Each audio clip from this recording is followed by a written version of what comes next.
Well, yeah. John. Are we live?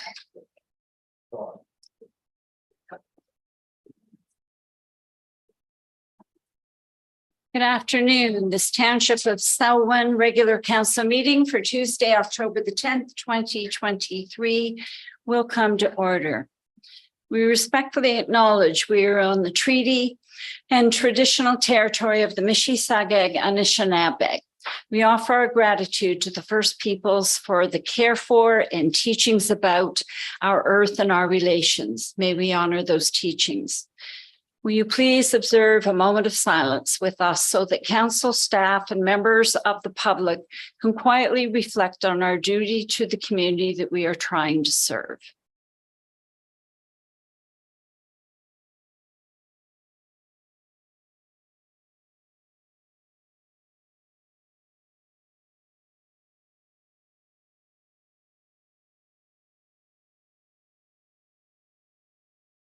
Thank you. Members of council, please be advised that meetings are broadcast and recorded and made available on the internet. Is there any declaration of pecuniary interest and the general nature thereof? Seeing none, we will go to the minutes. We have them before us for September the 26th,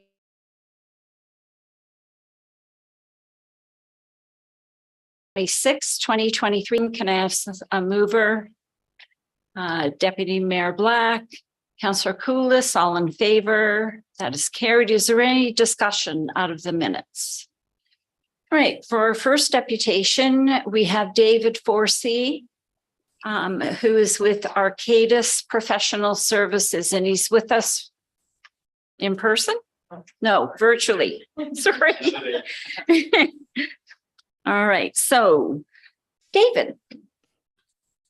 The floor is yours. Thank you, Madam Chair. Can I just confirm that everyone can see my presentation? Yes, we can. Thank you very much. So good afternoon, Madam Chair and members of council. My name is David Forsey, and I'm here representing the consulting firm Arcadis in our role as your advisors for the review of the LINK public transportation system. This is a study that we've just begun, and I'm here to you today to let you know a little bit more about the study that we're undertaking and also collect some preliminary feedback from you about the service that you think should be incorporated into the study. So leading off just with a bit of background about the service and how it came to be. The LINK has been in operation since May of 2021. It's operated in partnership with the city of Peterborough, who uses their Peterborough Transit buses, the 40-foot buses, to operate two routes serving various locations within the county. The service is fully funded through the province's Community Transportation Grant Program, which is a grant that has been offered by the province since 2018. And is a closed grant. So there's no more funding intake for that. And it does have a fixed end date, but it is fully funded through that service. There are two routes. The red route starts in the Curve Lake First Nation and also serves Lakefield and Trent University. And the blue route serves Ennismore, Bridgenorth, and finally Trent University. And both routes serve the Woodland Acres community just north of Trent University as well. Fares are $8 one way or $15 for a round trip with $50 10 ride and $150 monthly passes available, and kids under 12 ride free. So why now? Why the review? Well, I mentioned that the provincial funding stream is a closed stream. It also has a fixed end date, and that fixed end date is March 2025. So after March of 2025, unless there are additional announcements, this service will no longer be funded by the province. And then another kind of challenge for us to look into is how to make the best use of the township's rural context. Transit is notoriously tricky to get right in rural areas or low density areas. People have long ways to go. Most people own a car, and combining all these things together make it hard to put together a transit service that is effective and efficient. But there are opportunities that we're working with. Year over year in September, ridership was up more than 100%, so more than double on both routes. We're looking for ways to leverage that growth to really move from what is more of a pilot, not a permanent sense about it, to something that is long-term and sustainable for the community. Another opportunity is that agreements can be renegotiated with Peterborough Transit to make sure that the service is operated in such a way that is most beneficial to everyone. There are emerging funding sources. The service is popular with students of Trent and Fleming, and there are opportunities to potentially increase funding from those sources, or at least work with them. And then also, transit is in a state of flux right now in general. There are new ways of providing transit services, new operating models, new technologies, and that's some of what we're going to look at as part of our review to see how they might be put to use. So overall, what we're trying to achieve with the study is to start really with the strategy. So ask the question, what is the service and what does it need to achieve? What are we really trying to get out of it? And then everything will flow from there. Once you understand who the service is for and what it has to do, that flows directly into the rest of the study, and it colors everything that we do. So part of that will also involve, strategizing how to best allocate resources to meet local travel needs. So once we have that strategy, we can best understand what an appropriate resource expenditure would be to meet that vision and meet people's needs. We'll look for ways that ridership can continue to increase and leverage that growth that I just talked about. And then last, we want to develop a plan for the medium and long term to help fulfill that vision in a way that is financially feasible for the township and its partners. So in terms of how we're running the study, we're starting, as I said, with the strategic objectives and trying to figure out, what are the critical outcomes for the service. Once we've got that, we can use that to kind of color the needs and opportunities. And by that, I mean, what are people's travel needs? What are opportunities that may present themselves within the community to help better transit service? And that's going to be part of our first round of engagement with the public, trying to better understand what those needs and opportunities are through feedback from the public and from stakeholders. Once we've got that, that's when we can do our technical work and actually develop a plan for the service and identify different priorities. We'll get feedback on what those priorities are and kind of our initial sketches of that planning in our second phase of engagement. And then we'll compile a draft service plan, which will be shared with council. And once we get your feedback on that, we will finalize our plan. And without going into the details of schedule, just wanted to share that, by and large, the study is being undertaken over the course of this fall. And we are targeting completion of all phases by January of next year.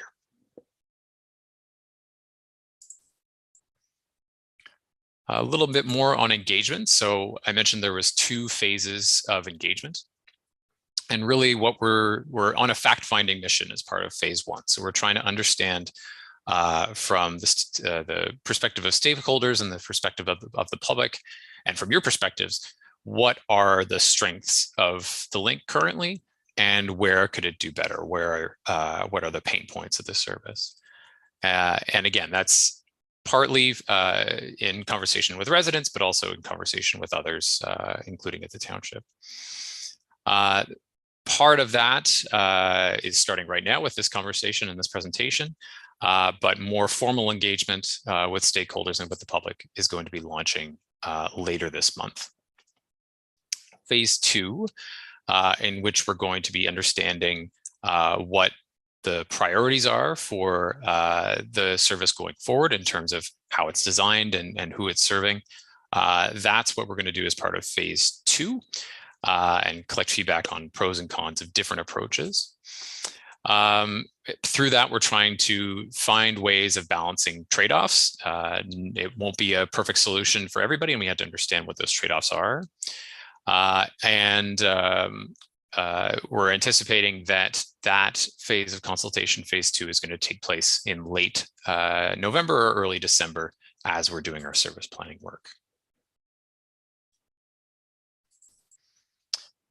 We have two streams of engagement. So public engagement is going to be targeting both existing users of the link, but also the population in general. If we have ridership growth on the mind, we have to be looking beyond the current customers to make sure that we're understanding the needs of people who are not currently taking the service. And largely the way that we are going to be reaching out to people is via surveys. So we will have a survey launched virtually towards the end of the month, and we're also going to make sure there are paper copies available at township facilities and on buses to make sure that people have the opportunity to fill in paper surveys as well. And then our second set of second stream or second group that we're engaging is stakeholders. So our stakeholders that we've already set up meetings with are community care and then the operator, Peterborough Transit. And then I'll also note that Curve Lake First Nation has also been contacted, and they'll be engaged separately through township staff. And the format for this this engagement stream is through virtual workshops. Okay, so from here, we will be in attendance and presenting at the December 14th pre-budget meeting with our recommendations as part of that draft plan. And again, that will come armed with our proposal for how the system should work and how much it's going to cost going forward. And those preliminary findings, as I said, would include possible budgeting, resourcing recommendations internally to make the system work beyond the 2025 funding deadline or the funding end date. All right, so that concludes my presentation. There were some kind of prompt questions included in the agenda package, and I'm happy to read them out. And by all means, you know, these don't feel limited to these questions. It's more just to prompt some discussion if necessary. So first, what are your concerns about the review and the future of the link? What types of barriers or issues do your constituents deal with trying to travel around the township or connect to other destinations, and how might the link help or not help meet those needs? And then from your perspective, what do we need to understand when working on this study? So I just want to thank you again, and happy to answer questions that have arisen. Thank you very much, David, for your presentation. Before I pass it over to the rest of council, I have a couple of observations and questions myself. I was following a link bus that was going into Peterborough on Friday and witnessed a rider getting on Queen Street and then at the next stop on Bridge Street. And then I turned off, so didn't see who else was getting picked up along the way, but the link is being used. The public has commented about this at times because the bus is large and often appears empty depending on the time of day. I've heard from employers also who do not have a stop on the route who would like one for their employees. And a particular facility, Hybrid Sports, has asked if there could be a stop in front of their location because a lot of people who are trying to make their way up Shamong Road don't have another way to do that other than the link, and it does not stop at their facility. I know the pandemic messed things up a bit, and I feel we're just getting started rather than being 3/4 of the way through this pilot project. So I'm aware, and I have myself requested an extension of the pilot, and I hope that our MPP, who is in charge of this, does grant it. I've also heard from other mayors in the county who would like to link to the link. We have similar service to their they would like to have similar service to their municipalities. And they are Douro Dummer, North Kawartha, Otonabee South Monaghan, Trent Lakes, and Havelock Belmont Methuen have all expressed interest. So are we considering going further afield with this study? That's my question. And I don't know if you're prepared to answer it, if there is someone who is. Angie? If David wants to answer that, and David, maybe you could go back to the slide that has your questions on it as well, just so that we can all see those. Sure. So, I mean, I will say that all options are on the table and we're open to discussing with other municipalities. I don't think they were explicitly considered as part of our scope of work, but we're certainly open, particularly if you've heard interest from neighboring municipalities. I think we're happy to talk to them and discuss how they might fit into the future of the service. All right, thank you. And I just had one other comment. We had a meeting with Y-Drive, who provide a service similar to Uber in Peterborough, and they're looking to expand. And they've suggested they could work with the link and provide options when the link isn't operating. So that was the other, that's the end of my comments. Is there any other things, Councillor Boyka? Yes, thank you very much for this. And I think this study is going to be very valuable going forward. A couple of questions from the report. One, it said that you have noted 100% increase in ridership rather than percentage. Do you have actual numbers? We do have them offhand, or I'm sorry, we do have them. I don't have the exact figures offhand, but the latest ridership numbers for September are in the range of, I believe, 2,200, but we can confirm that for you. Okay, so that's close enough. So about 2,200 rides. The second question linked to that, sorry, I shouldn't use that word, tied to that, is do you know how much, and again, I don't expect you to know this off the top of your head, great if you do, how many monthly passes have been sold? I see that as an indication of people who are regular riders. I don't have that information available to me at present, but a member of staff may know it. Okay, thank you very much. Thank you. Oh, Lily. Through you, Madam Chair. Yeah, so to date in 2023, we have sold 1,168 monthly passes. We average about 100 monthly passes, or those are in ridership numbers, but per month. So 100 riders using a monthly pass.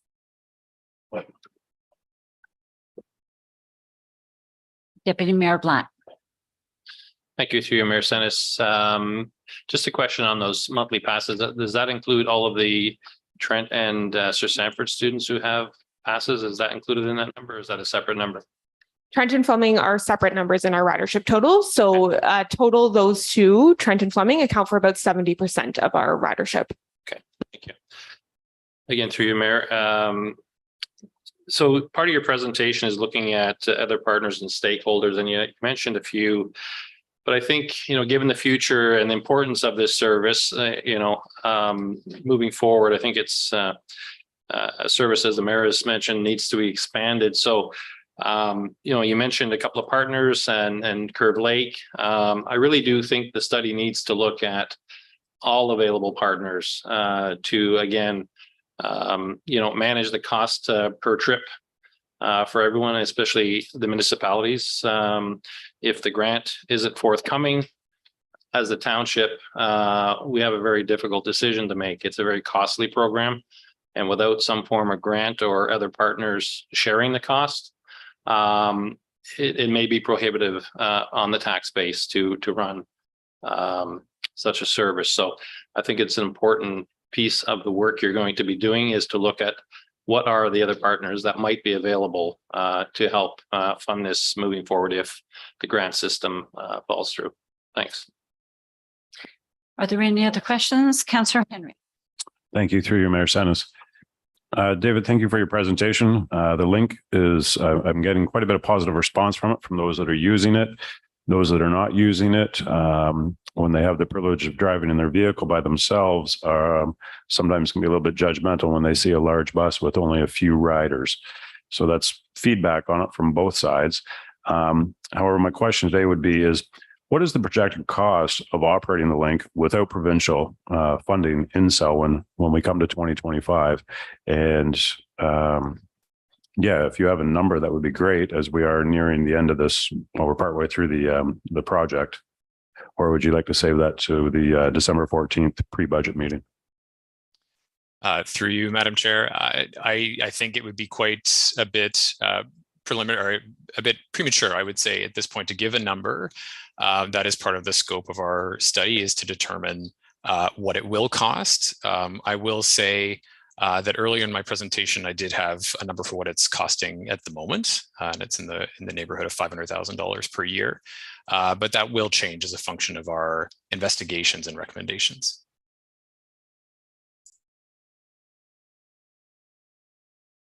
Follow-up, thank you. So right now we're looking at $500,000. However, when we have lots of grant money coming in supporting it, it's easy to spend that or overspend. Will we be able to take a look at a way of how we could refine that in the future as well if we do not get the excess funding? Through you, Madam Chair. Yeah, that's correct. So the scope of our study is to come up with a system that could be sustainable and affordable, and that will influence the kind of bottom line cost to the township that we'll come forward with in December. Thank you. Councillor Koulis. Thank you for your presentation. It's helpful to get a picture at this point. I have a couple comments and questions. So I think a main thing here is that we don't see the Chemong route, which Sherry has mentioned. And I take multiple corridors coming through Fowler's Corners to Ennismore, as well as I go up Chemong. And every time I go up Chemong, there's always somebody walking on the side of the road or driving their bike, and they're going to Tim Hortons or coming from Tim Hortons on shift work. So I think you are definitely going to find ridership. They're usually young and they're usually not white, I'll put it that way. And so there's a clear demographic. So we have to be careful in the way in which we're doing this research. And I'm curious how kind of speaks to Councillor Black's question of like, how are you defining these stakeholders more clearly? Because I think there's more pillars under each of those two groups that need to be identified. And I'd love to hear how you're going to flesh that out, because those populations may or not be being reached, and they are the ridership that needs it for sure. And one comment there would be like, have you thought about a booth at Trent University right at their corridor where they get on and off the bus? Because that would be a key area. Through you, Madam Chair. So I'll say two things. One is that we've developed our stakeholder list in conversation and collaboration with township staff who are in as well, probably a better position than us to know your local stakeholders. So we're very open to working with them and to help refine that list. The other thing that I'll say as a matter of approach from the consulting side, and something that we build into all of our studies of similar nature to this, is that we try to get the word out as much as possible through the grassroots. So when we're advertising things like our survey, we are sharing the survey directly with social service organizations, community leaders, and we find that that is by far the most effective way of getting the word out. To make sure that people are aware, and that people that do need to or that should have a voice in this have a chance to. Yeah, through you.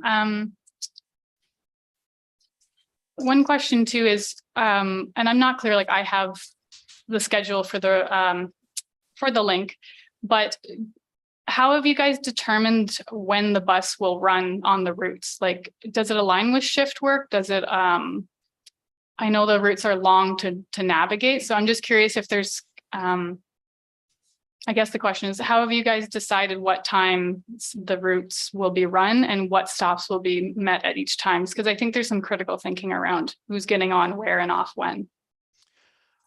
Through you, Madam Chair, I will just clarify that the design of the system as it stands now is not part of anything that we've done. So we have just been hired in the last couple of months to review the system. So we did not determine the current schedule. Speaking generally, schedules are a function of a lot of different things, and probably one of the most important is the availability of buses from the city of Peterborough. So those buses need to get from where they're stored in the city up to Curve Lake at a certain time, or depending on the route at a certain no matter where the route needs to start, the buses need to get there by a certain time, and that's a function of when Peterborough Transit staff start their day. There's also the question of, splitting shifts and how those are scheduled. So it does get complicated. But it is something that we will be reviewing as part of our work, is just how those routes are run and when they hit their stops. Thank you. And I have a question or comment from our clerk. Sure. Sorry. No problem.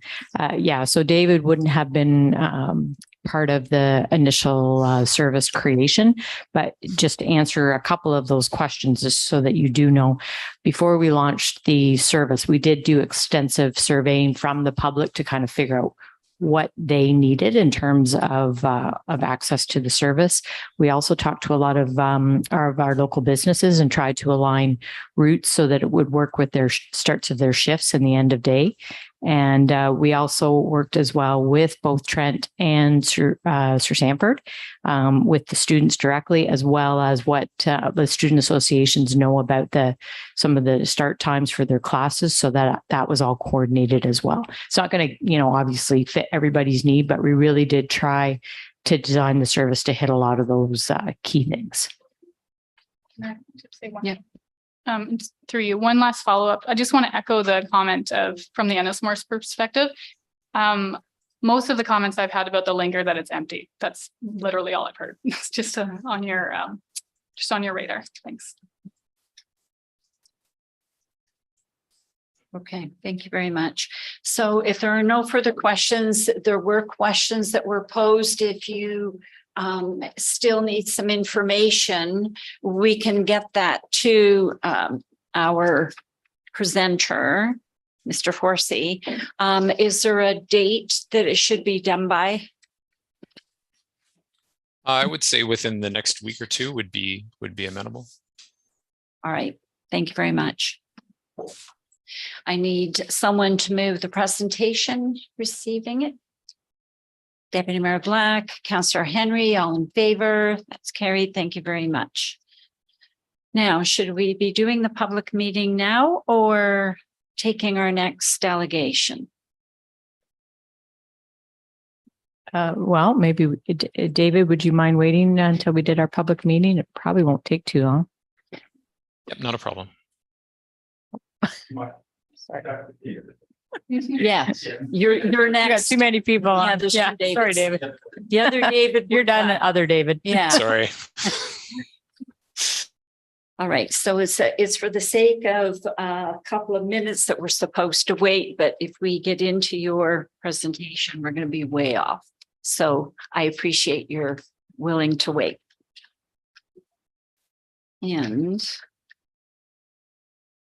But yet we can't start until 1:30.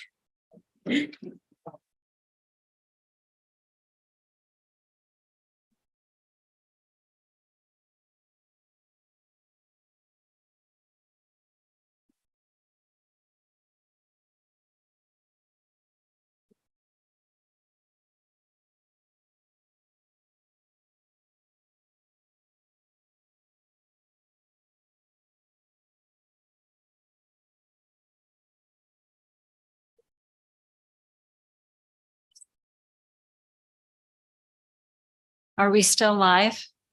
We're still live, gentlemen.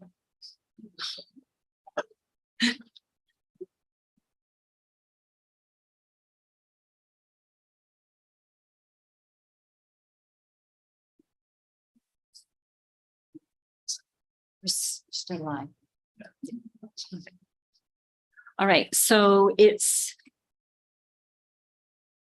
10 seconds to 1:30. So I'm going to announce that we have a public meeting, zoning and official plan amendment bylaw for 626 Mallard Drive.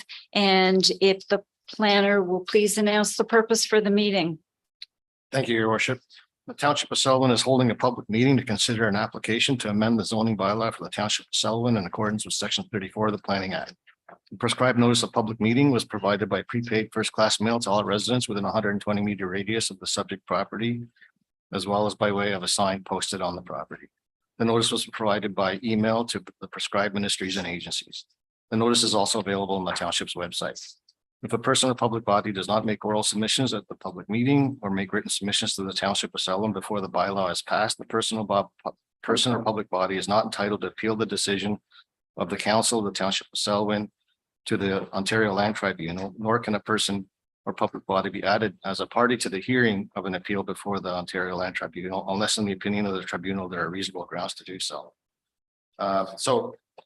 Today's public meeting is for 626 Mallard Drive. This is the homeowners, Jason and Brenda DeMalta.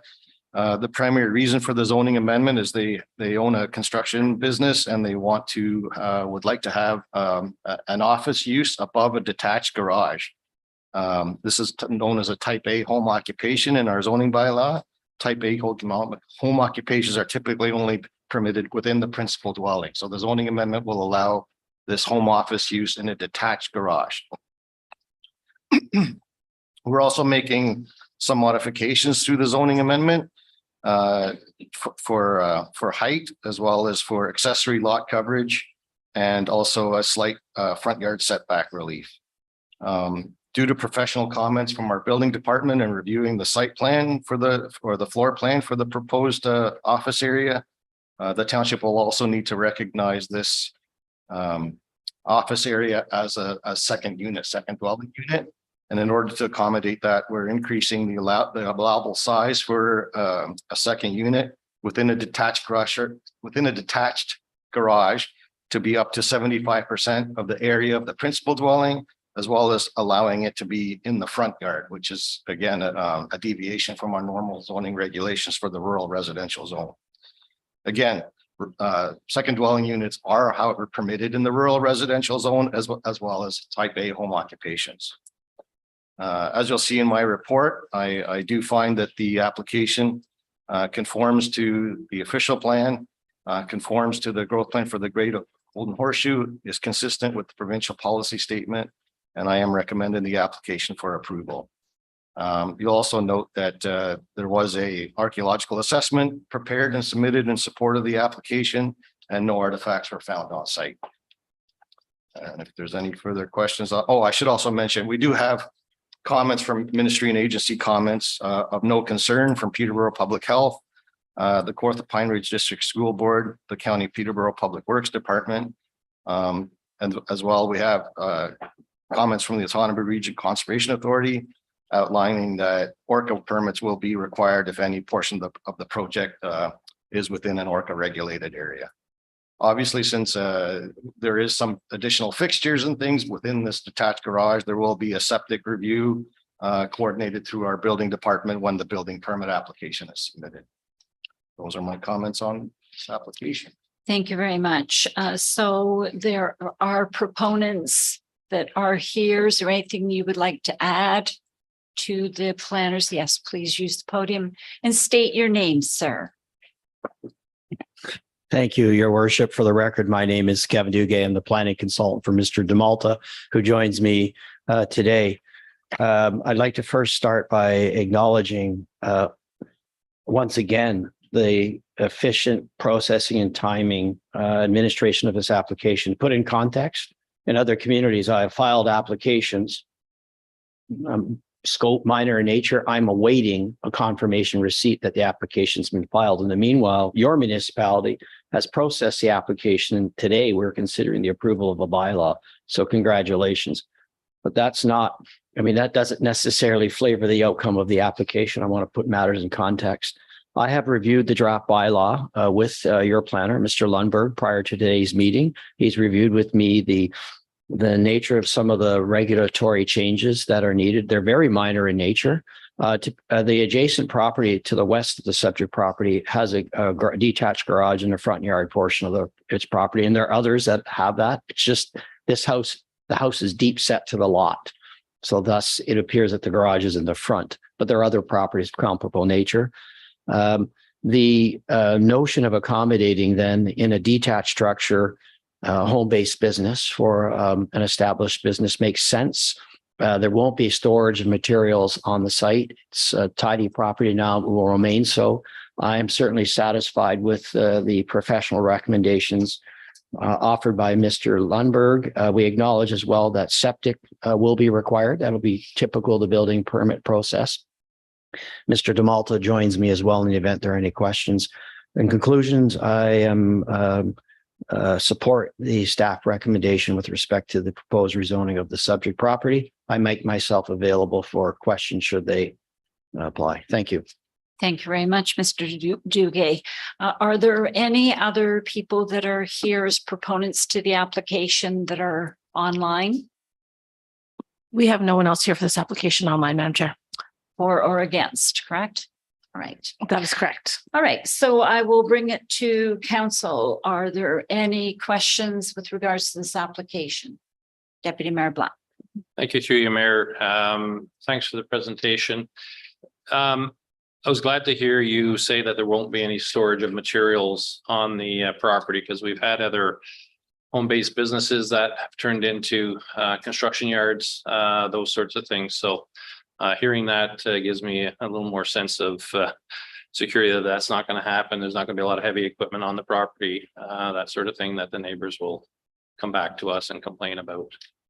And if I might, Madam Chair, I believe that is one of the regulations prescribed in your bylaw. If I'm not mistaken, it's very similar to other communities. And it is my client's intention to maintain the property in an orderly manner and comply with the home-based business, home occupation provisions of your bylaw. Great, thank you. Thank you. Are there any other questions or comments? Seeing none, we have a recommendation before us that the report of the planner regarding the zoning bylaw amendment related to land described as being part of Lot 8, Concession 10 in the Ennismore Ward, having the municipal address of 626 Mallard Drive, be received for information that bylaw 2023-072, being a bylaw to rezone certain lands situated in part of Lot 8, Concession 10 in the Ennismore Ward, having the municipal address of 626 Mallard Drive from rural residential RR zone to rural residential exception 601 RR 601 be brought forward to the bylaw section of the agenda for consideration. Can I have someone move that, please? Councillor Henry, Deputy Mayor Black, all in favor? That is carried. Thank you very much. All right, now we will move on to David Bigger, who is the manager of project development for Plus Power. Mr. Bigger, you have 10 minutes.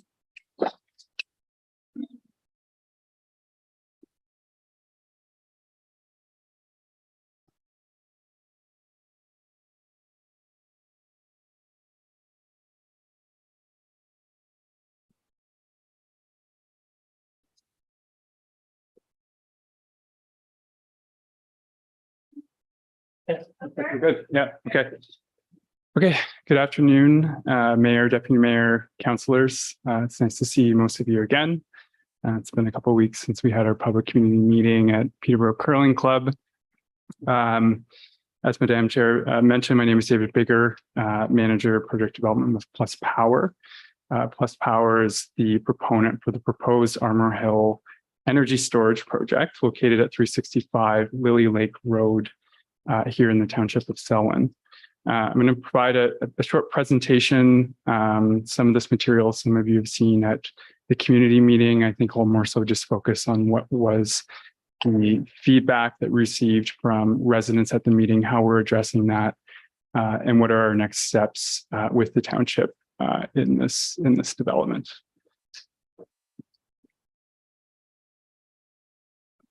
Here. Thank you. So who is Plus Power? Plus Power is a developer, owner, and operator of transmission connected standalone battery energy storage systems. Very specific.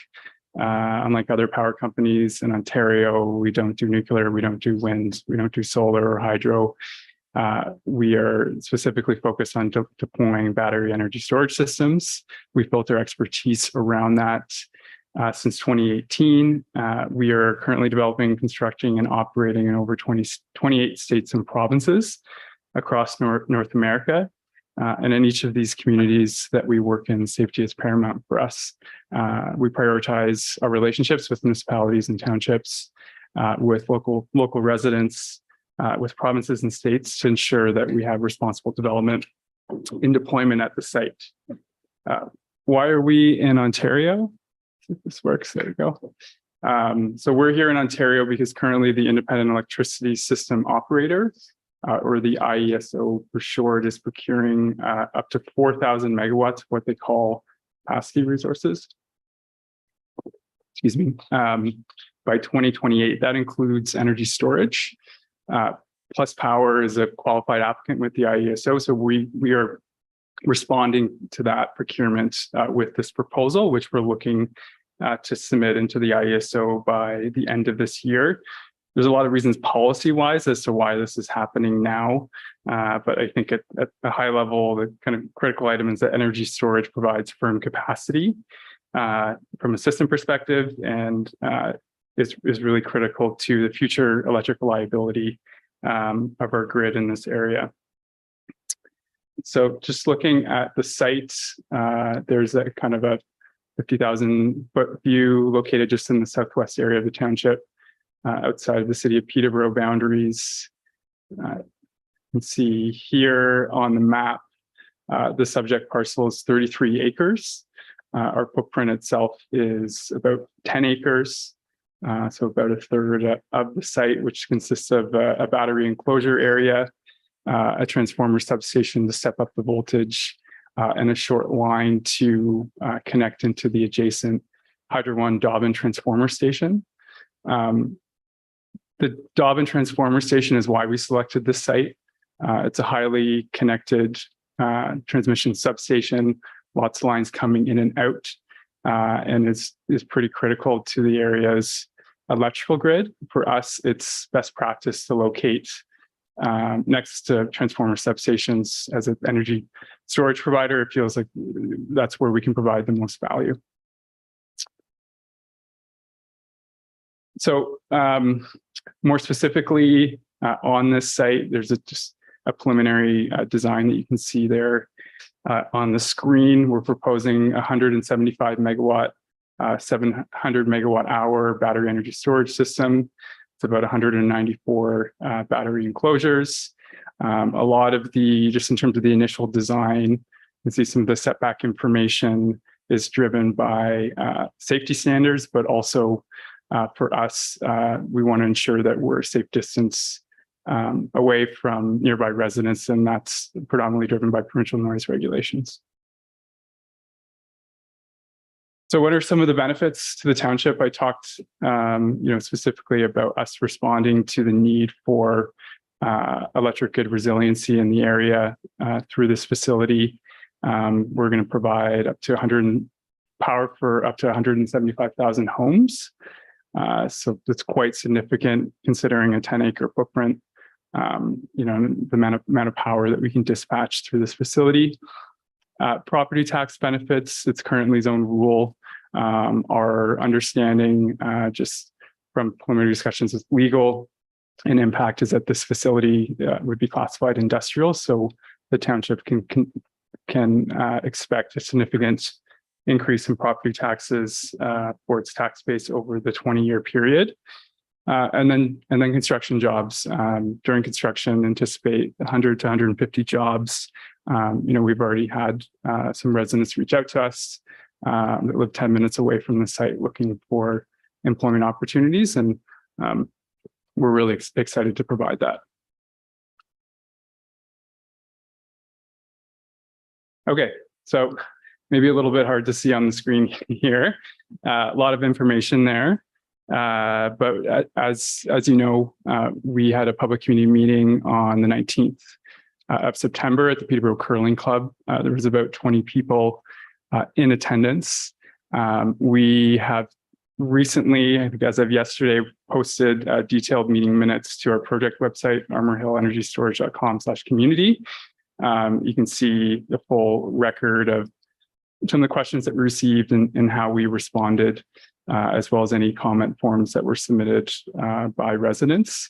I'll speak to just safety on the next slide, but some of the other items that we heard about was, how are we looking to mitigate visual impact, something that we will look to work through with the township during the site plan approval process. Ownership and naming, just, confirming that we plus Power is the owner and operator of this facility. That's our business model, is to be in it for the long run. And we're going to be a landowner, and we want to be a neighbor. Project life cycle, we sort of addressed questions around decommissioning, just the lifespan of these facilities. Batteries degrade. How do we manage that with respect to augmentation and ensuring that we're maintaining capacity for a 20-year IESO contract, and then just understanding that there will be a detailed decommissioning plan. And a big value for this facility is the fact that we have confidence that we can recycle the batteries at the end of life, in addition to restoring the property to existing condition. And then lastly, there were some concerns around the Lake Road and its current condition, and just considering, our construction and equipment deliveries. I understand there's a fair bit in the works there, including the existing bridge. And I think for us, it's just about monitoring the timelines, ensuring we have proper traffic management plans, such that we're reducing our impact to that road as much as possible. We did meet with the fire department on September the 12th last month, and just a few things that we went over with them. Safety and fire safety specifically was a question that came up at the public meeting. We wanted to make sure that we were meeting with the fire department as early as possible to go over what are the measures that for this facility that we're going to adhere to, and what the planning is going to look like.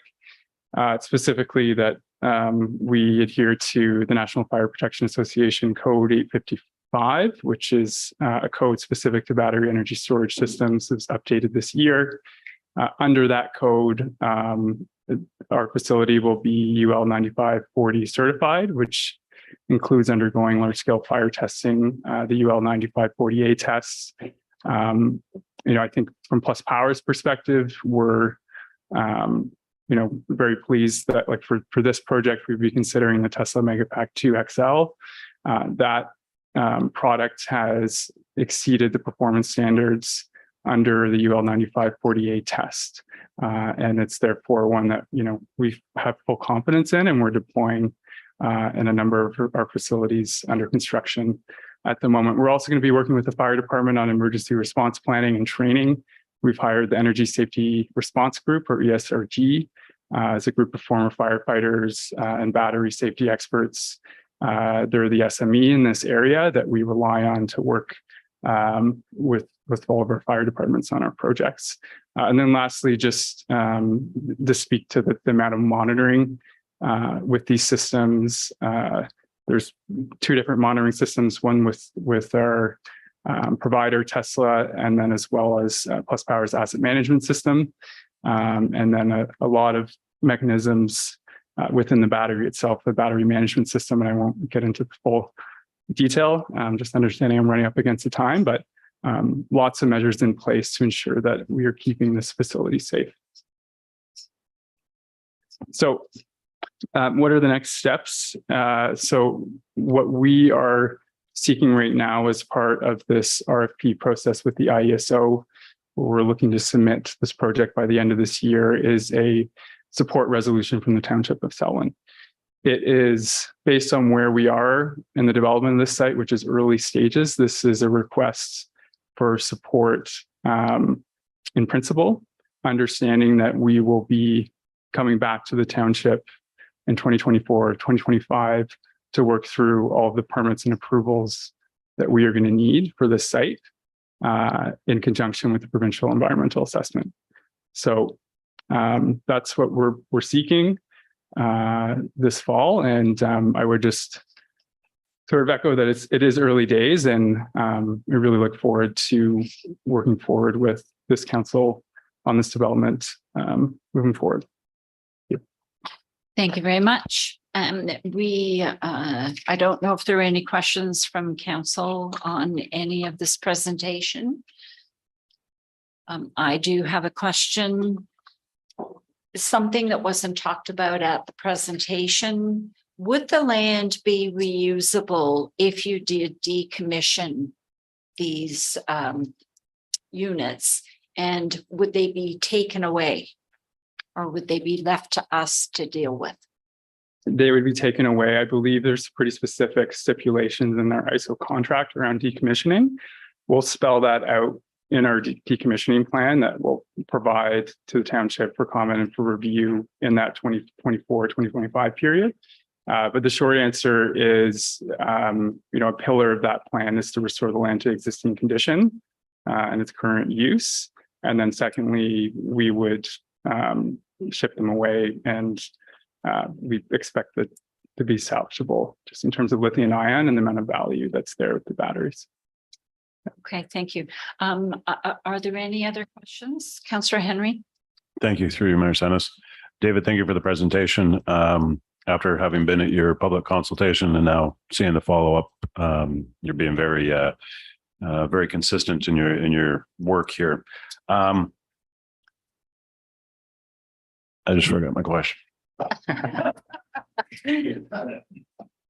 Councillor Koulis, what you can think about it? Through you. Thanks for your presentation.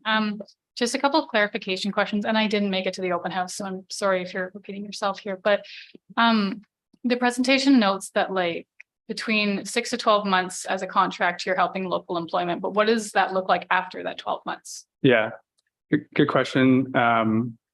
1 to 2 employees for the operation period, and that's because it's monitored 24/7.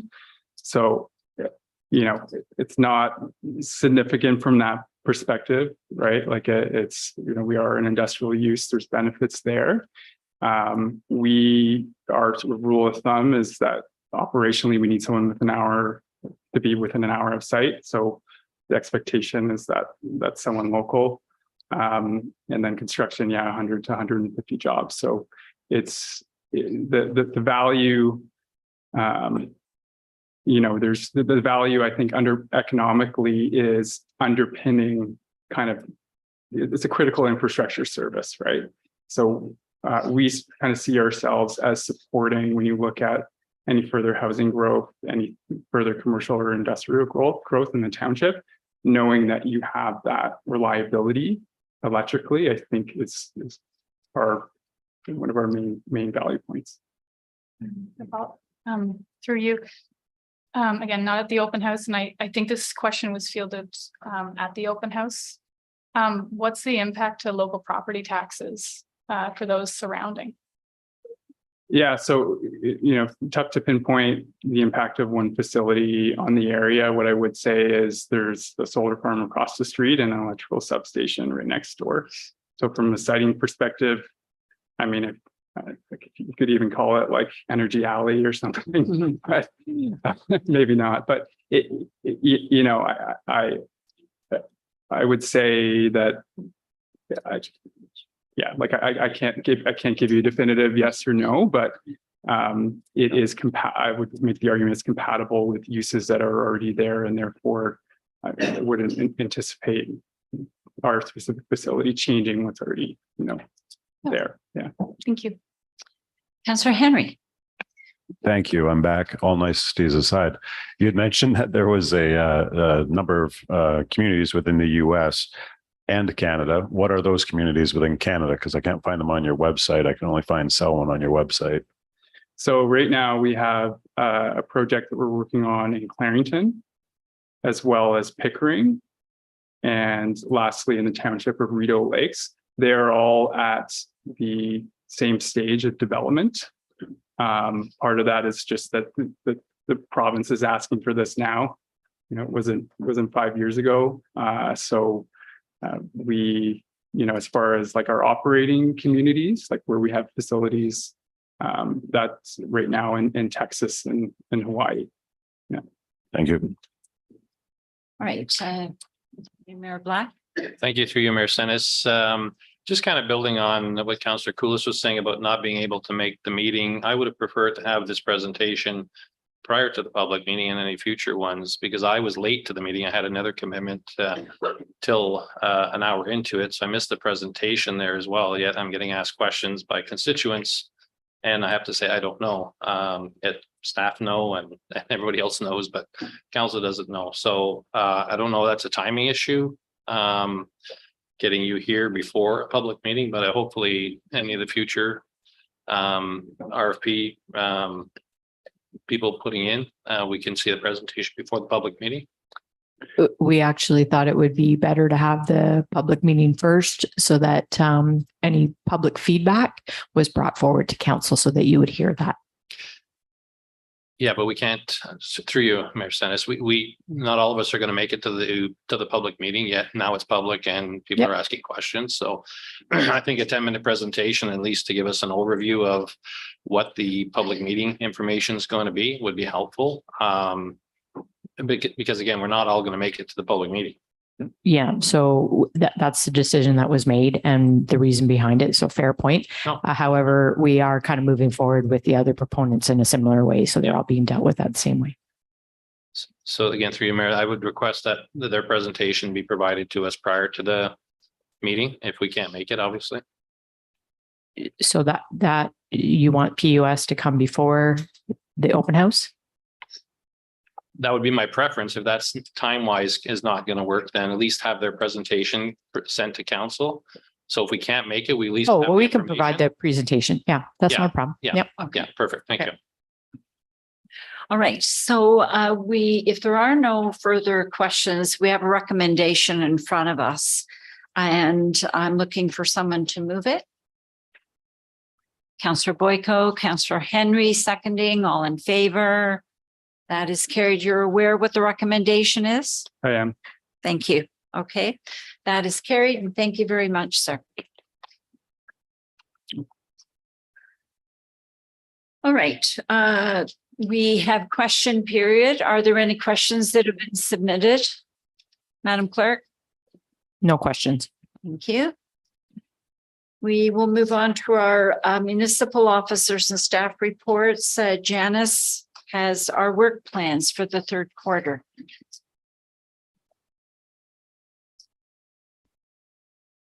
Yes, so the work plans are here as prepared by each of the department managers. So I think we have everybody here other than Sarah, who wasn't able to attend today. So we'll just be happy to take your questions and try and provide the answers to them for you. Okay, so what we're going to do is go through each department, and if you have something for that department, put your hand up. If not, we'll move on. So the first one is the Chief Administrative Officer. Are there any questions? Deputy Mayor Black. Thank you, through you, Mayor Stennis. Just a couple of things, Janice, with regards to the administrative monetary penalty, that program, that connection with the city for payment of parking fines. And are we anywhere closer to that? I had a resident complain about parking in Lakefield and lack of enforcement. And I understand that the Peterborough Police in Lakefield are allowed to do parking tickets. I think that needs to be reinforced. But are we getting any closer to township wide? In it really, our enforcement for parking anywhere other than Lakefield is via towing. So that necessarily won't be a good solution in that area. We haven't moved forward any more with the city and the AMP. The other thing we are looking at though is the administrative monetary penalties for other bylaws. And we do have an example of another municipality who has started down that road. There's quite a lot of administration that goes along with it in terms of appeals, for lack of a better word, and having hearing reviewers, and there's some a lot of administration to set up as well. So we are just reviewing that. And I think the building and planning department is looking at a number of the bylaws to update, and that's something we'd kind of like to think about as part of that process. Okay, yeah, thank you. One more through you, Mr. Stennis. The other one was the NG 911 that county council just got a very good presentation on. And one of the issues that I brought up was they're going to be eliminating the old analog system, which basically was based on landlines, and moving to more of a cellular response, digital or cellular response, and GPS system. And I brought the concern forward that a lot of our residents don't have cell phones. And that's for various reasons. Either they can't afford our very most expensive in the world cellular system, or the coverage is poor in their area, so they don't bother getting one, or they just don't want a cell phone. And the old analog system is going to be phased out. Now, we did get a response to my question at County Council this morning, which said they're going to somehow connect those addresses and phone numbers to the GPS system somehow. There was a lot of acronyms in this response that came back that I didn't really understand, but just from a township's perspective, when you're in those discussions, that is a big issue. And without electricity, in some cases, the landlines don't work if they're on deck systems as well. So making sure that our more rural residents who don't have good access to cellular or can't afford to own a cell phone, that their ability to access 911 isn't affected. Okay, that's it. It's not a question. Thanks. Thank you. All right. Any other questions for Chief Administrative Officer? Councillor Cool's. Through you. Just regarding the blue box deposit, do you have any, I'm sorry, do both. Do you have any update on that process? It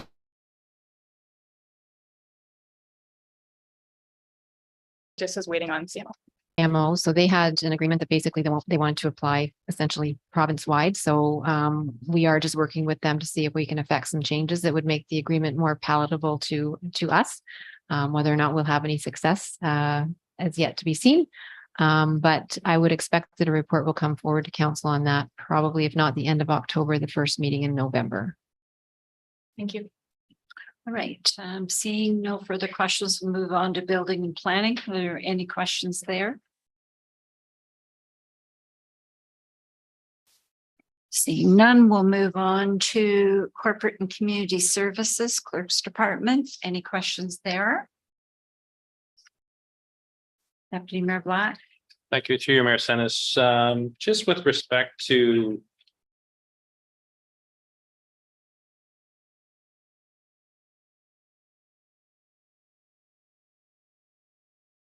the CIP program anomaly this year, but used in the plan this year. I don't know if that's an issue with COVID and businesses not really having their portion of the funds to pay for any upgrades to facilities or whatever, but that's $6,717 out of I think it's a $75,000 annual budget. I wondered if there was anything we could do to maybe promote the program in the last quarter to get some of those dollars out the door. So there'd be a couple of things there too. It would be the timing of the applications and the work being completed. So sometimes things are approved, but the applicant doesn't get their work done within that calendar year. So it could be that you're not seeing those numbers being spent. But applications are definitely down for sure. We promote it regularly. Any new business that comes in, we let them know about the program. Typically, they need to do some level of signage, or they might want to do something like for a facade improvement. So we definitely communicate with them. But I would say interest is a little bit low right now. Yeah. Okay, thank you. I think part of it might have to do with the economy and CERB repayment. Yeah. So just to follow up, so that money will stay in that reserve for future use, right? Yeah, thank you. All right, and yes, Councillor Coates. For you. Regarding, I was just going to ask about the CIP for Ennismore too. Can you give an update on what the funding application process looks like for there? Because it just keeps saying in process.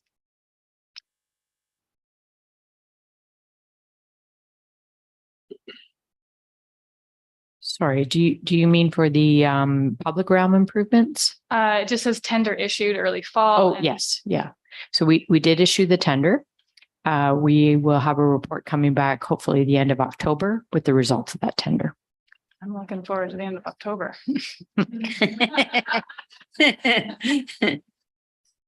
All right, financial services. Any questions?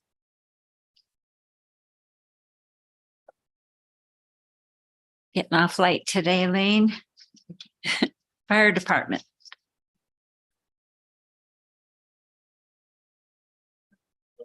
Deputy, Councillor Colas. Through you. I just want to clarify, do you have gaps in fire officer recruitment, like for the volunteers? Like, are you lacking? It's just, I'm not sure how that was. No, not really. We, again, the volunteers that come, they retire with some done this year. But yeah, we fill a lot of that.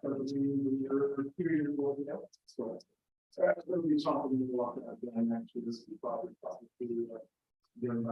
Bring another option to help. Okay, thank you. Deputy Mayor Blunt. Thank you, through you, Mayor Senes.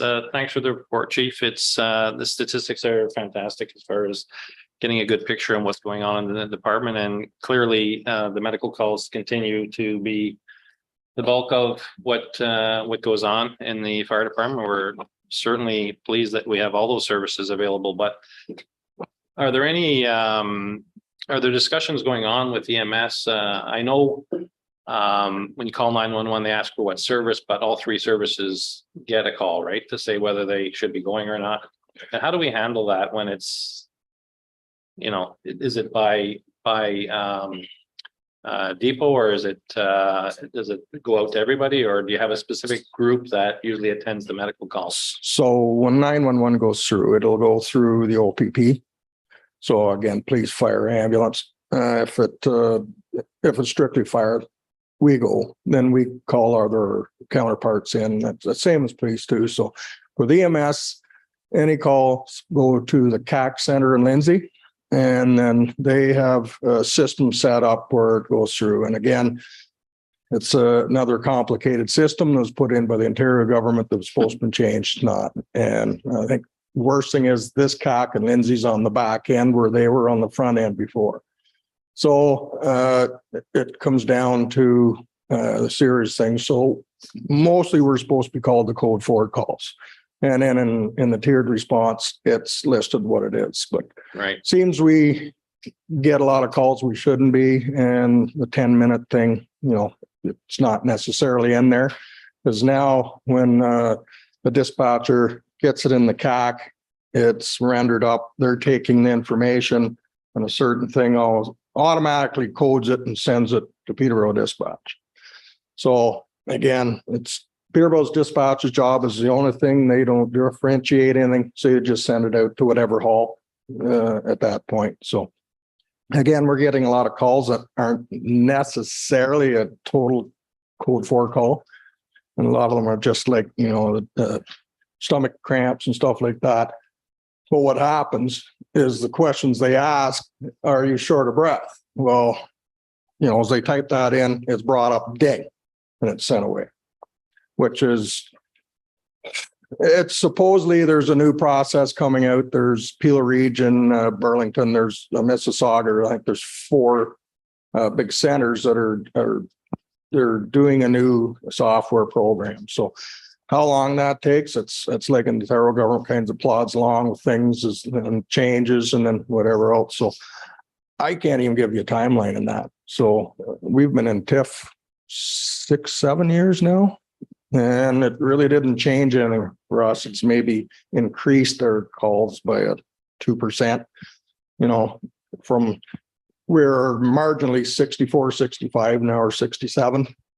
And, Gwen just gave me the numbers this morning. We're at, as this morning, 1,173 calls. So that's 104 over last year. So things haven't slowed down much. So. Yeah, just follow up. Thanks for the information on where we're going with it. It's a significant cost, obviously, to the department. Definitely. And I don't disagree. You should be going when you're called because you never know what happens when you get there. But it just would be really beneficial to everybody if could get together and figure out what calls, as you said, code 4 cardiac arrest calls. Yeah, that's definitely. Yeah. And that comes back get there before the EMS would get there and be able to do some stuff for them. But you said a lot of those calls are really unnecessary for our staff to be going to. Chase the Ontario government. Yeah. It's hard on our staff too. They're being called out that often for calls. When they get there, they go home. Yeah. Yeah. And So it's wearing. Yeah, it's balanced both ways for sure. Thank you. Councillor Henry. Thank you, through you, Mayor Senes. Chief Joplin, thank you for the report. Clearly, you guys have your hands very full. with looking at your call outs and everything that's been going on so far this year. And it looks like you're gonna have another record year. I do anticipate that we will see this reflected in your budget proposals for the coming year. And also, having been on the receiving end of code fours a few times, I really didn't care who showed up first, as long as someone showed up. And when someone else showed up afterwards, it's very reassuring for our public members to see, even though we talked a little bit about how it's unnecessary as it may be when it is the person on the receiving end. We are happy to see you show up. Thank you. Thank you, Councillor Henry. Appreciate it. All right, we'll move on to human resources. Councillor Colas. My button doesn't want to work, sorry. Through you. Under training, it all says it's on hold. So my question is two-part. I'm wondering if it's specific training and why it's on hold.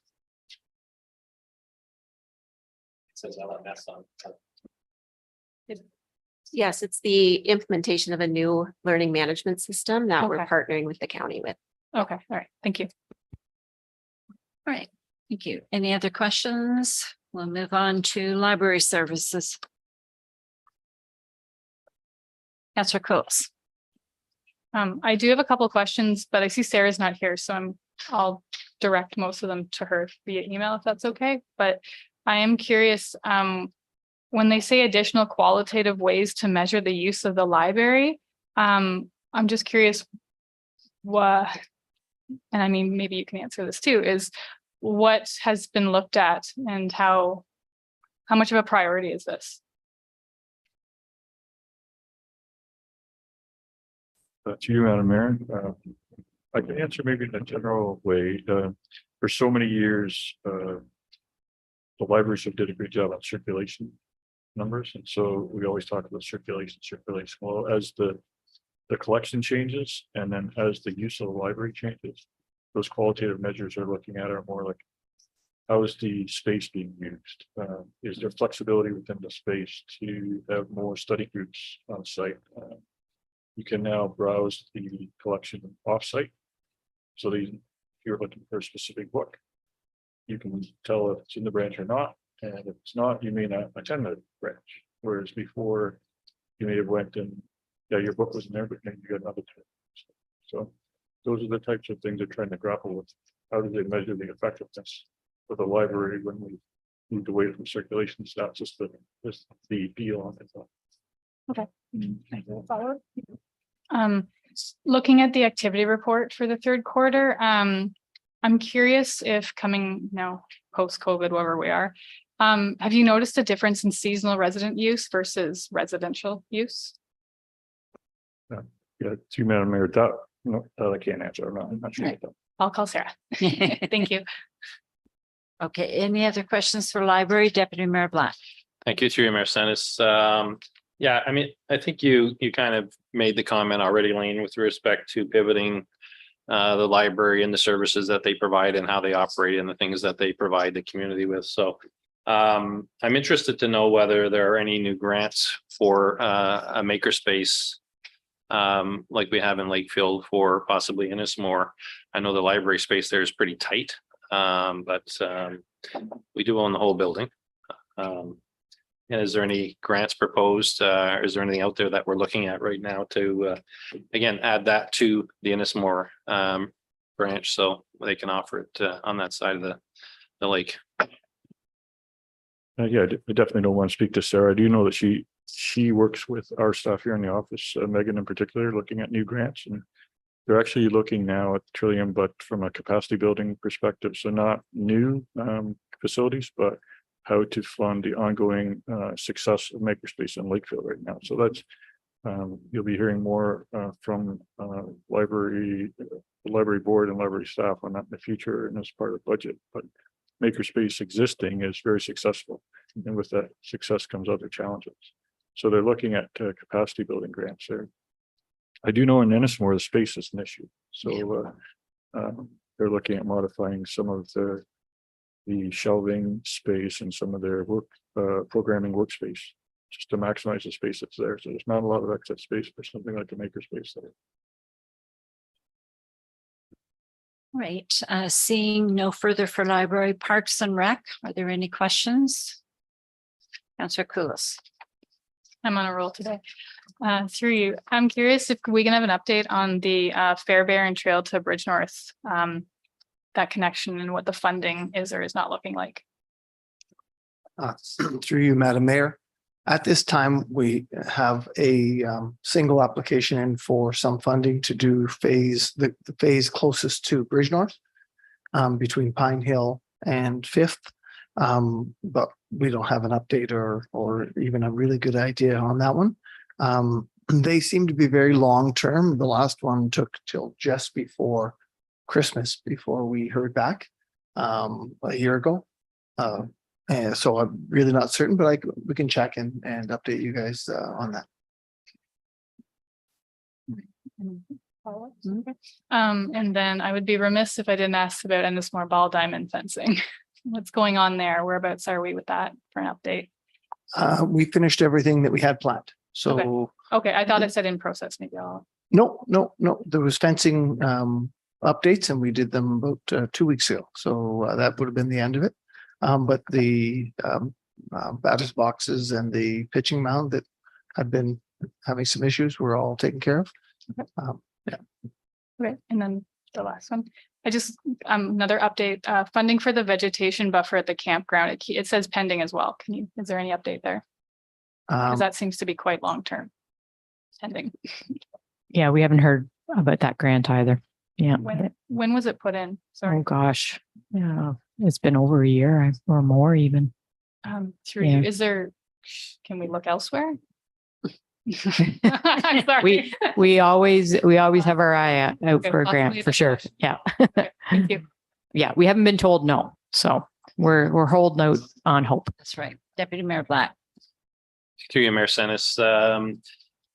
I had the opportunity to walk Water Street the other day and was just looking at a lot of different things. And on the walk back, noticed that there were a couple of ash trees that looked like they were in trouble. Do we have a plan within the township to inoculate them or whatever that's called versus cutting them down? What's our typical approach to that, Mike? Through you, Madam Mayor, the Emerald Ash Borer program that we put in almost 7 years ago now would have included some inoculation. The township has been inoculating every second year.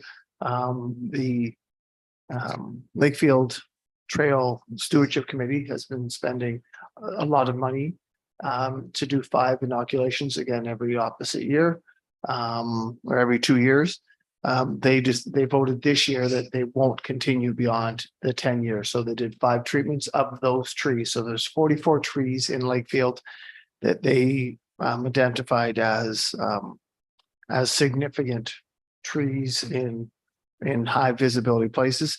The township was doing 24 here in Bridge North and a couple in Ennismore. And we have one more round, and then we would be on the 5 inoculations. So that's kind of what was initially recommended for the most experts. So we would have to revisit that after next year's final inoculation to see. But with those ones, they won't be inoculated anymore. And we'll have to see how they do, given that they did get triazine for 10 years. And if it's weather related, if it's distress from the construction, or if they will come back.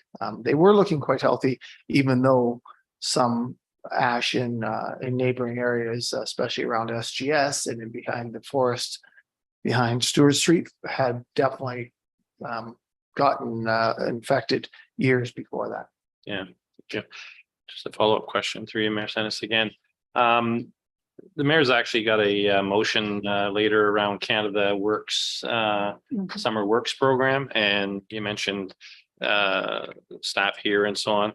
Have we ever had a Canada Works student that would come in and, for instance, take care of the gardens at the marina, those sorts of things? There seems to be, they're older gardens now, they've overgrown quite a bit from what they were originally, and it looks to me like there's a lot of work to be done. It's a beautiful area, but a lot of those gardens, those as we all know, eventually you need a tow truck to pull some of the little shrubs out.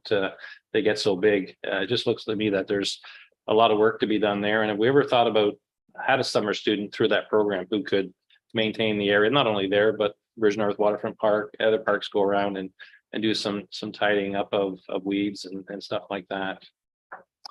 Through you, Madam Mayor, we have been very successful with getting Canada Summer Jobs, but they've typically been for general parks, and we haven't specifically requested one that was for looking after gardens, and marina staff and park staff certainly try and get onto them, but it, unfortunately it falls behind pump outs and ice cream and whatnot when people are right there. Ice cream. Yeah. So, Ice cream is more important than plants. no, it's people aren't going to wait. The weeds will still be there. Yes. Where people Yeah. aren't going to waste them. But again, that's, I guess, my thought is we need a plan to manage. Clearly the staff are too busy to do that minor stuff, even around the gardens, around the marina. We need a plan to make that. That's kind of a centerpiece of the village. And those gardens, again, I think mostly because they're overgrown from those shrubs getting too big for the planters. It doesn't look great. No, I agreed. And it's something that we've been talking about with staff. So we're trying to come up with a better plan. Each year we talk about it and they don't quite get as many hours as they need. Right. Okay. Thank you. Thank you. All right, there's nothing else for Parks and Rec, Public Works. Councillor Boyko. Thank you. Through you, Mayor Senes.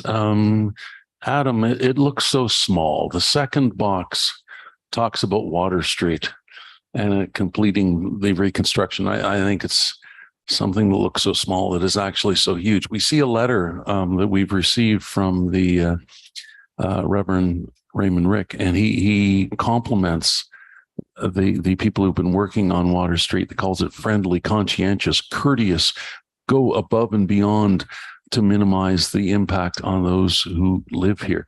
And I'm sure that is compliment not only to the ACUREC staff, but to the township staff as well. So I just want to say, well done. This has been a long, difficult, expensive project that is nearing the end of the season. I know there's more to do next year, but well done on Water Street. A question coming forward, though, it's the parking on Water Street is going to be different than it was before. And our residents, not only the summer people who are going to be here next year, the tourists and visitors, but our own residents are going to have to get used to the parking configuration being different, not only on Water Street, but on Burnham Street too, because a lot of long-term habits parking on Burnham Street have been shifting because they can't get onto Water Street. So is there a plan? Here's my question. You knew there was one coming.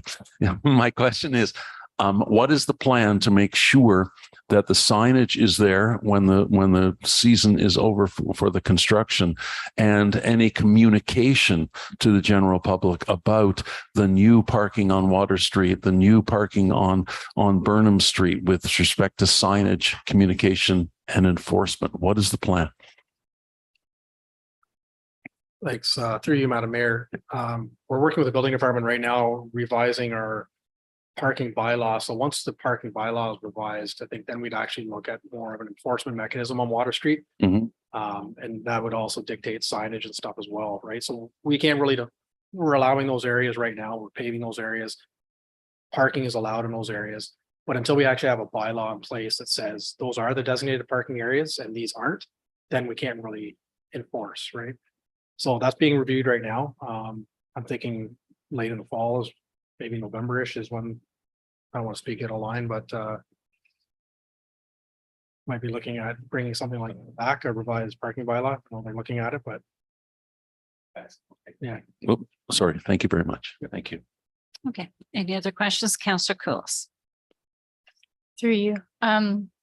Given the closure of the causeway, I'm curious if there's been any costs incurred that might implement our end of the cost sharing agreement we have for the causeway.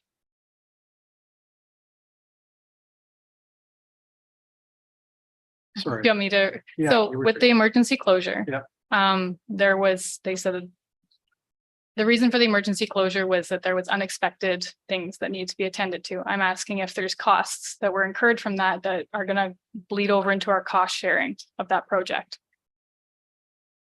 Through you, Madam Mayor, we haven't heard anything back from the county on what those costs would look like, so I don't really want to speak to that yet. We don't really know. Okay. And follow up.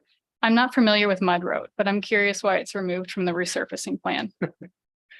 Through you, Madam Mayor, Mud Road is right behind the Sullivan Restaurant at the Four Corners there. It's Oh, a yeah. tiny little street, a little cul-de-sac. We looked at resurfacing that road or surface treating that road. It's a gravel road. To be honest, we're just not quite sure what that configuration is going to look like. It's kind of a meandering, not a well-defined kind of road. So when we were looking at some of the other roads we're currently doing, we decided to take that one off the list right now until we come up with a more kind of definitive approach. And then we use some of that surface treatment dollars towards some other areas. Thank you. Any other questions? Seeing none, I'm looking for someone to move the recommendation. The report be received. Councillor Henry and Councillor Boyko, all in favor. That is carried. Thank you. And we will now move on to Lane with the third quarter financial statements. And thank you, Madam Mayor. The cover report, I'll just a couple of highlights out of that. The building department has been very active for sure, and our permanent applications, even though they've been active in our busy season, they're starting to tail off a little bit. So meeting our targets there might be challenging. We are at 85% at this point, so that's good. But we're just kind of monitoring that. If we need to, we do have a contingency reserve that we can draw on to balance that department at year end. Winter control would be another one. We need to fill our domes. The Ennismore dome, I think, is nearing completion, if not completed. But both of our domes would need to be filled. And based on sand prices and things like that, it's expected that will probably put us over budget there as well. The main thing there in that one is the longer the winter months hold off, then the better off we'll be in that department. But once again, we do have a winter control contingency fund we may need to draw on there. And then just a kind of a cautionary note on capital projects. We're still working through the program. So I think it was noted someplace. I know our microservicing, resurfacing invoices, we've just received them. So they're not reflected in the statements, but likewise, the revenues are not reflected in there either. But in terms of magnitude, that's probably $750,000. But ideally, those expenses aren't there, but the revenues that would offset them would come from reserve as well. So they don't have a material impact on the overall bottom line of the statements, but they are a big number. So I just want to draw that to council's attention. And keep in mind to read these comments in conjunction with the first two quarter reports as well. So I didn't repeat some of those other comments. Thank you. Are there any questions of Lane? Deputy Mayor Black. Thanks for the report, Lane, and the commentary is really excellent in trying to get a picture of the finances for the township. All of the information is great. The detail is fantastic. The roll up I like. But again, the challenge with all of it is they're not financial statements. They're a picture of where we are in time from our budget perspective. Financial statements are P&L, their balance sheets, their cash flow information, that sort of thing. So it's really difficult to ascertain good or bad with just a roll up of numbers. Because, as you state, there's a lot of the things like transfers from reserves aren't in there. There are things that the accruals that have to be put through, all of those sorts of things. So it gives us a picture, I guess, of where we are year to date with some expenses and incomes, but it's really they're not financial statements as a normal business would have. Does the township even produce a quarterly financial statement that would be a balance sheet and that would include reserves, all that information? Do we produce those documents for your management team at this point? No, the documents you've outlined, we wouldn't produce that. you don't produce a quarterly financial statements like typical year-end financials, that would be. No, so the financials that we're reporting on are basically providing an update in conjunction with the cash-based budget that council's approved. So like with respect to cash flow and different things like that, that's not something we would typically report on, doesn't have a significant bearing on where we are. If our arrears were skyrocketing or something like that, that would be something that I would report on. At the same time, that would have a positive influence from a revenue perspective because we receive more interest. So yeah, I'm not exactly sure the impact of what we're talking about, some of those other statements. Right? No, just to follow. No, I'm just saying it's difficult for us to assess, for me anyways, to assess financial from a stewardship point of view, whether we're in a good shape or bad shape. Appreciate all the comments. That's very helpful in understanding, kind of where the concerns are from the township's perspective with respect to the current budget. But again, the way the information is, they're not what you would call typical financial statements that you would get through a corporate situation. And I understand that's municipal accounting practices and all those sorts of things. So I'm always looking for something more definitive, I guess, than the general information about what's been spent, what hasn't been spent, that sort of thing. But if that's municipal accounting practice, then I'm fine with that too. That's municipal financial practice, correct, Wayne? Yeah, I've looked at a lot of different formats over the years at different municipalities and different things like that. And I know that our quarterly statements and with the cover report, for instance, if I knew that we were going to have to draw much more heavily on reserves or something like that, that would be provided in the commentary. If there was a point where I mentioned in the building department, so all of a sudden we were concerned and Robert and I had discussions and the reserve wasn't sufficient, then that would be a flag, right? So we'd say, well, not only has building activity dropped, but we don't have sufficient reserves to be able to draw on to balance those things. Yeah, so in looking at other municipalities, yeah, I'd like to think that our statements and the information provided to council is meaningful. All right. Are there any other questions of Lane? Can I have someone please move to receive? Thank you, Councillor Henry, Councillor Boyko, all in favor? That's carried. Thank you.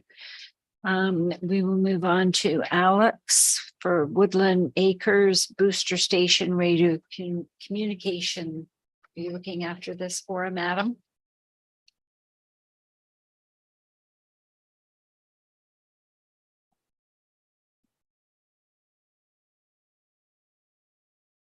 Through you, Madam Mayor, what we're bringing forward, there's a chart recorder at the Woodland Acres Booster Station that has failed. The cost of that is about $5,000. We have been looking at the option of bringing some of the communication from that station back to our water treatment plant in Lakefield. Currently, it's kind of a standalone station. There's a data logger there right now that kind of records data, but you have to physically go to site to get that information. So what we're proposing is instead of replacing this chart recorder, we take that money and invest it into bringing a radio communication signal back to the water plant. And then we can trend all that data and store it at the water treatment plant. Makes it easier for operations and it puts us in a bit better position next year because we want to bring that communication back to the plant anyway. Are there any questions? Councillor Koulis. Sorry, through you. I recognize it's noted as a temporary solution, but like, given the legal requirements and possible jail time for us, how temporary is this? Like, does it need attention more quickly? I'm just. Through you, Madam Mayor, currently PUS will put a data logger on the chart recorder, like it's taking the pressure. So it's the information is collected and stored right now on site. So all our regulatory requirements are being met and they're still going to site once a day. This is just a better approach to being able to bring that information off site and access it whenever we need it. Okay. Thank you. All right, do we get a mover and a seconder on that? Moved by Councillor Henry, seconded by Deputy Mayor Black. All in favor? That is carried. Thank you. Is any consent items to be pulled here? Councillor Koulis. Yeah, I went to talk to the local government week. Okay. Anyone else? So before we deal with 5A, if we can have a motion for the rest of the consent items. Councillor Boyko, Councillor Henry, all in favor? It's carried. Thank you. And 5A, Tanya.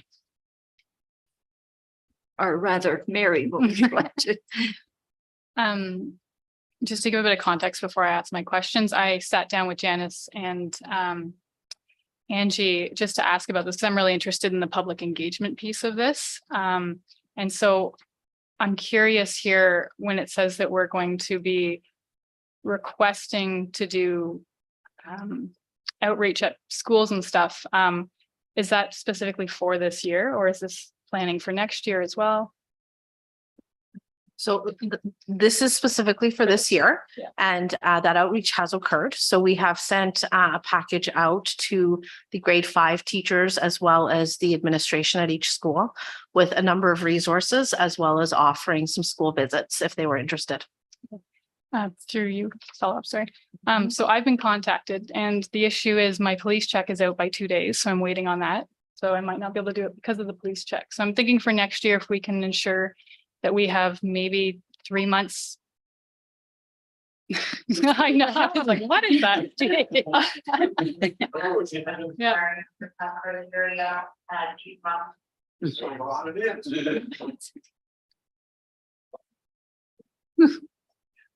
If we just have more timing on that. Sorry, more timing for us as counselors to prep for that. So say if we were identified in July, if we were interested, because I don't know, does everybody here have a police check? I do. I technically do, but don't. Okay. So like if you were approached, then you didn't have the opportunity, right? So just to ensure that if we're offering it, we can for sure provide it. And then I just also want to speak to when you note the Healthy Democracy Project, there's key pillars of that where it's focused on youth, accessibility, disability, women, Indigenous, and ethnicity. So I'm not sure, can we have those documents, that those resources that you've sent out to the schools ahead of time? Because I haven't received them. And if I was to speak to them, I'd like to have those ahead of time so I can speak to the AMO pillars as well. Sure. So just going back to your first point, I'm happy to let council know. However, we do typically offer that year after year. Of course, with COVID, that was paused, but we do generally offer that. The other point that is historically, it has been the mayor that attends in representation of council. And if the mayor is unavailable, then that will certainly extend to council members. Or, whether that's a joint presentation with a council member and the mayor. So that was the first thing. The second thing, in terms of the pillars, as you know, there are essentially 3 pillars that they have in that program. We did send that out to schools, but I'm happy to forward that link to council members so that you're aware of the program. I don't know if there's going to be any funding for some outreach programs for that. We're waiting to hear, but I am keeping my eye on that in hopes that if they do offer anything, we can maybe jump on that. Can I have one follow-up there?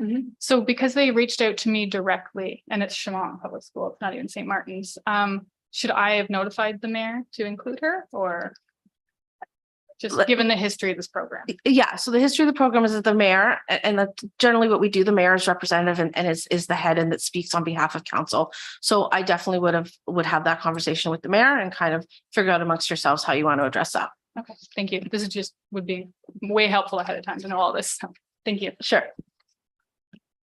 All right, so if you've been reached out to by Chemung Public School, perhaps you can give the information to Tanya. Okay, thank you. So I will note, I did reach out to them specifically. They were on the list and I've not personally heard back if they're interested in a school visit. So I did, it was over social media though. And it's a grade 3 class. So also there's a number of things here. Okay. All right, so I need someone to move the report on Local Government Week. Councillor Henry and Deputy Mayor Black, all in favor? That's carried. Thank you. We're going to other new and unfinished business. We have the special joint council meeting for October the 20th at Trent Lakes Cavendish Community Center. Is that located in Trent Lakes? The building? It's in Trent Lakes, but I think that's maybe up County Road 507, but we'll include that. We're going to send out an updated meeting invite and we'll include the directions. Okay. So I need someone to move that we will have this council meeting. Councillor Boyko, Councillor Henry, all in favor? That's carried. Yes, go ahead. Thank you, through Mayor Senes. Mayor Senes and I were talking about the Orca minutes. And I think I copied Tanya or Angela on the email to our chair and CEO of Tonabee Region Conservation Authority. And they lately said they are posted on their website. If we want them for our council meetings, then we should get them off the website because I had requested that they would send them to us. So that is the response at this point. So if we do want them as a council to come to us as consent items, minutes of our meetings, then they're requesting that staff pull them off the website and post them. So I'm just leaving that where it is. I'll send the link along to you and you can check them out whenever you wish to. Thank you. All right, I'm going to turn the chair over to Deputy Mayor Black. Here's your gavel. Oh, geez. I don't think I need it. All right, so we have use the gavel. A notice of motion regarding career placement funding from Mayor Senes. Yes. Do you want to speak to your motion? Yes, please. Thank you. So if you look at the third quarter financial statements that Lane presented today, when you looked at Library Services Department 44, you would have seen that revenue for federal grants, we were anticipating $6,300 from the federal government for Canada Summer Jobs. We got it in past years, didn't get it this year. So I would prefer if we could send a letter to our MP, Michelle Ferrari, to request that next year we get that fund. And so that's why the motion is before you today. I don't think it's necessary for me to read it out, but I would appreciate if by moving this that I get a seconder and my colleagues will support it. Thank you. Thank you, Mayor Senes. Seconded by Councillor Boyko. Discussion? All in favor? And that's carried. Thank you. I'll now return this gavel. Thank you very much. All right, we have bylaws 2023-072 zoning bylaw 626 Mallard Drive C 0623. Moved by Councillor Henry, second by Deputy Mayor Black, all in favor, that is carried. And the confirming bylaw, Councillor Koulis, Councillor Deputy Mayor Black, all in favor, that is carried, and adjournment. Councillor Koulis, Councillor Boyko seconding, all in favor, that's carried. Thank you very much. Thank you.